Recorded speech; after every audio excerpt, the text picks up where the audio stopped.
Check your bike in 5 steps. That's the topic I'll be going through with you in today's video. I'll begin by showing you how to clean your bike, how to take care of your chain properly, which bolts you have to check regularly, how to set up your brakes and make sure they're working correctly, and then we'll end by checking you have the right tyre pressure to go riding.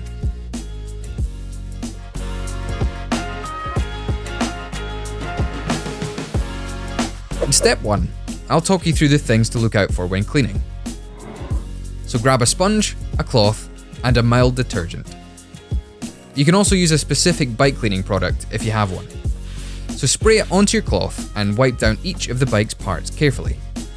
This is really important as you'll be able to see easily if there's any damage, making sure there's nothing hidden under the dirt. Cleaning and oiling the chain. You now need to use a cloth to remove the worst of the dirt from the chain. Now get your chain oil and apply it evenly over the whole chain.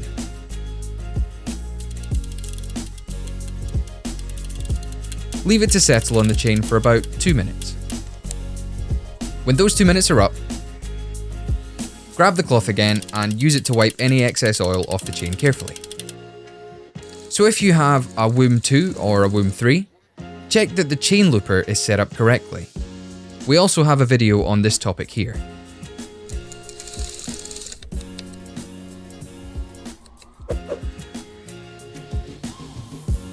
If you have a torque wrench at home, now's the time to use it.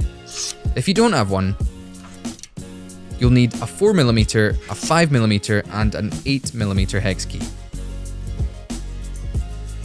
Alright, let's start by checking the clamp bolt at the bottom of the stem. Tighten it to 10 Newton meters. If you don't have a torque wrench, tighten it by feel. It's also important to check the clamp bolt for the bars. That needs to be tightened to 6 Newton meters. Don't forget the wheels on the WOOM 1, 2 and 3. Tighten those axle bolts to 10 Newton meters on both sides.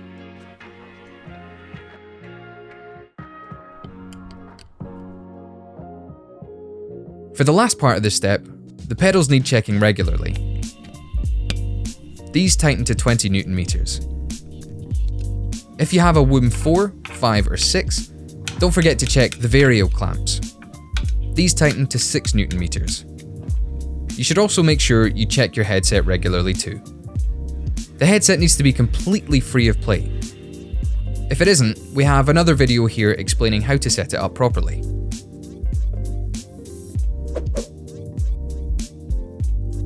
So what do you need to look out for here? Mega important. Check that both the front and rear brakes have an equal and powerful bite point. After this, take a closer look at the brake arms. Pull on the brake lever and check that the arms are pulling equally. If they don't, you can check out another video for setting up your brakes. Don't forget to retighten your brake pads too. These tighten to 6 Newton meters. Okay, so if you take a closer look, you see little grooves on the brake pads. They are a visual indicator of wear. If you can no longer see them, it's time to change the brake pads. Now we have another look at the brake cables. Do they still look good?